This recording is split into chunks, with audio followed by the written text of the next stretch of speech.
पास आऊंगी, लेकिन इस बीच एक बड़ी सवाल है। दिल्ली चुनावों के नतीजे का पहला रुझान सामने आ चुका है और रुझानों में बीजेपी 3 सीटों पर आगे चल रही है। जिस जनादेश की हम बात कर रहे हैं, हालांकि आपको स्पष्ट कर दें, ये नतीजे नहीं है, ये रुझान है।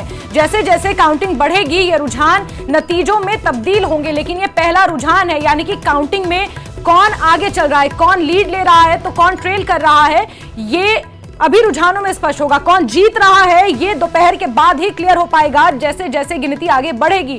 आम आदमी पार्टी 1 सीट पर लीड बनाए हुए है तो बीजेपी 3 सीटों पर आगे चल रही है। ये पोस्टल बैलेट्स की गिनती शुरू हो चुकी है, जिसके बाद पहला रुझान सामने आया है।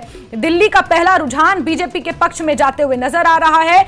लवीना, आप जो कह रही थी कि 27 साल का सूखा खत्म करना बीजेपी के लिए एक चुनौती है, तो उस दिशा में बढ़ चुकी है बीजेपी। लवीना,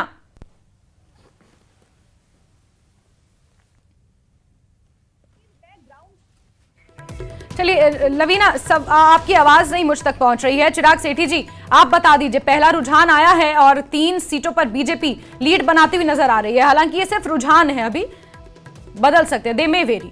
चिराग जी, देखिए, ये तो बदलने वाले ही हैं, बदल सकते हैं क्या है, ये तो बदलेंगे। अभी तो पहला रुझान भी नहीं है, अभी तो पोस्टल बैलेट खुले होंगे, पर कहीं ना कहीं हमें लगता है 10 बजे तक की क्लियर पिक्चर आ जाएगी कि कितनी सीटों से अरविंद केजरीवाल जी आगे चल रहे हैं और आम आदमी पार्टी आगे चल रही है और किस मेजोरिटी पे हम लोग आने वाले हैं, वो लगभग हो जाएगा। पर देखिए, इस बार का जो चुनाव था वो साफ था कि पूरा तंत्र एक तरफ, सारी पार्टीज एक तरफ और अरविंद केजरीवाल जी का सिस्टम ऑफ गवर्नेंस जो था वो एक तरफ था। तो हमने पूरी शिद्दत से चुनाव लड़ा है और कहीं ना कहीं जनता को पता है कि दिल्ली के लोगों के लिए जो काम हुए हैं वो और किसी राज्य में नहीं हुए। अगर बिजली देने का काम हो, फ्री बिजली देने का काम हो, 24 घंटे बिजली देने का काम हो, भाजपा की सरकारें 20 राज्यों में रही हैं। किसी भी राज्य में ये लोग कर सकते थे, क्यों नहीं कर पाए, कैसे नहीं कर पाए, ये सवाल आप भाजपा से पूछने चाहिए कि अच्छे स्कूल क्यों नहीं बना पाए। 15 साल आप लोग एमसीडी में रहे, एक अच्छा स्कूल बना देते, एक अच्छा मोहल्ला क्लिनिक बना देते तो शायद आज हमें आने की जरूरत ही नहीं पड़ती। हमें तो इसलिए आना पड़ा ना कि आप लोग ये काम नहीं कर पाए थे। तो दिल्ली की लेकिन चिराग सेठी जी, जिन चीजों का आपने जिक्र किया,